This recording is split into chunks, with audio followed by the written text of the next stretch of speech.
This video is a message for anyone in the Muslim community that has any sympathy or time whatsoever for Muslim fundamentalists or terrorists, people that do extreme acts of violence in the name of Allah, in the name of Islam, who say they love death more than their enemies, like Israel and the Jews, for example, love life.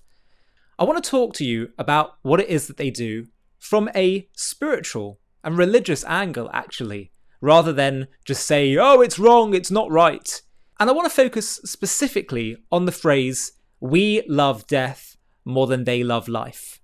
Let's talk about that, because I think they've built their whole sense of pride around something that is actually a giveaway. Here's what you're really saying when you say something like that. You've been told that this life is a waiting room, and that the real prize, paradise, glory, eternal reward, is on the other side. So, the most devoted thing that you can do is to get there fast. And if you can take enemies with you on the way out, even better. You can call it sacrifice. I call it the most self-interested deal a person can make, wrapped in religious language so it doesn't look like one. You're not giving anything up. You're cashing in. In what way are you serving God by just trying to get your heavenly reward? You're just trying to get reward. That's not serving God. That's like marrying someone for their money, not for them. Judaism built the opposite idea, thousands of years before any of these other ideas were introduced. The teaching is that God didn't put human beings on earth so we could spend our lives trying to leave it.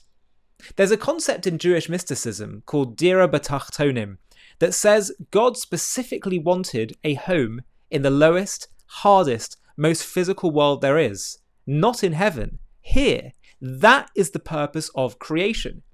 And if the whole point were just getting people into paradise, none of this would make sense. Why build bodies, hunger, disease, struggle, just so we could spend a lifetime trying to escape them?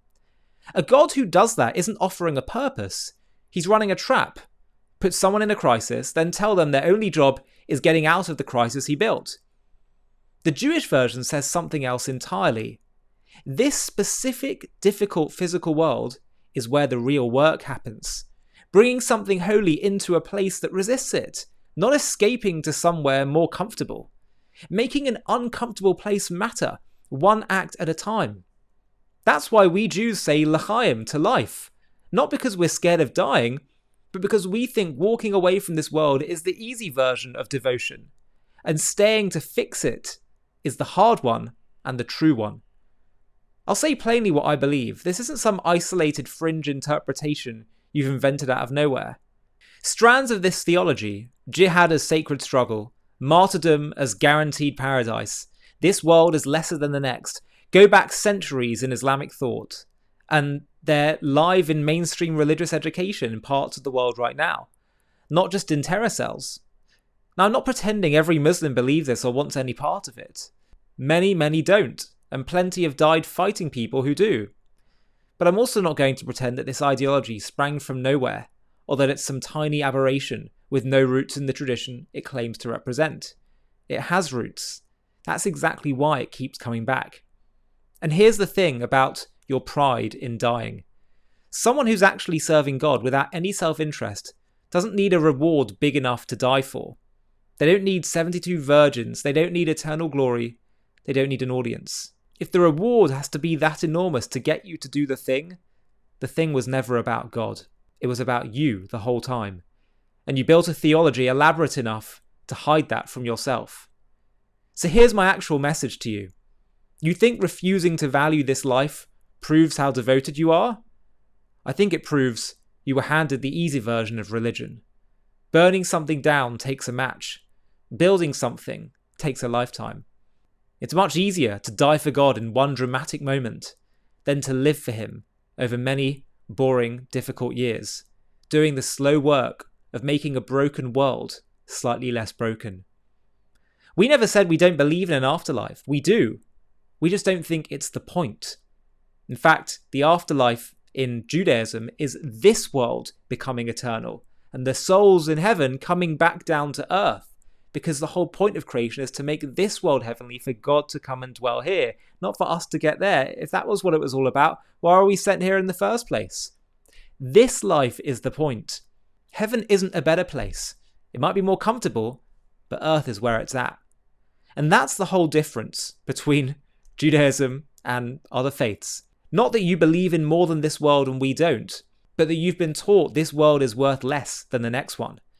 And we teach the opposite, that God specifically chose this hard, physical, unglamorous place where he can even hide himself from us. That's the place where we can do the hard work of bringing him in.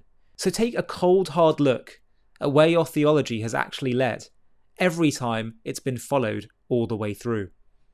Count the bodies. Listen to the slogans that have been repeated for decades now.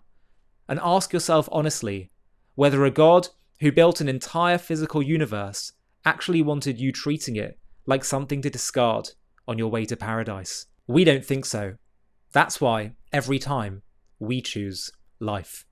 And if you want more on this subject, watch the trailer for our documentary on Heaven and Hell, the Jewish view of the afterlife and how it changes everything. And to watch the full thing, just click on the link below in the video description. Across the world, the afterlife is described in simple terms. Heaven above, hell below, the devil waiting to tempt you, and a humanity born in original sin. But Judaism tells a story that is older, deeper, and far more hopeful. Less obsessed with fear and more rooted in purpose. A story where the soul is not born guilty, but born noble. Where the body is not the enemy, but the partner. Where the devil isn't God's rival, but his assistant, because Judaism has no second power. Where hell exists, but not forever. Where heaven exists, but not as the final destination. And where the real end of the human story is resurrection, not escape. Judaism views history as a mission, not a mistake. Other civilizations teach that we are here to earn our way into heaven. Judaism teaches that we are here to bring heaven down to earth.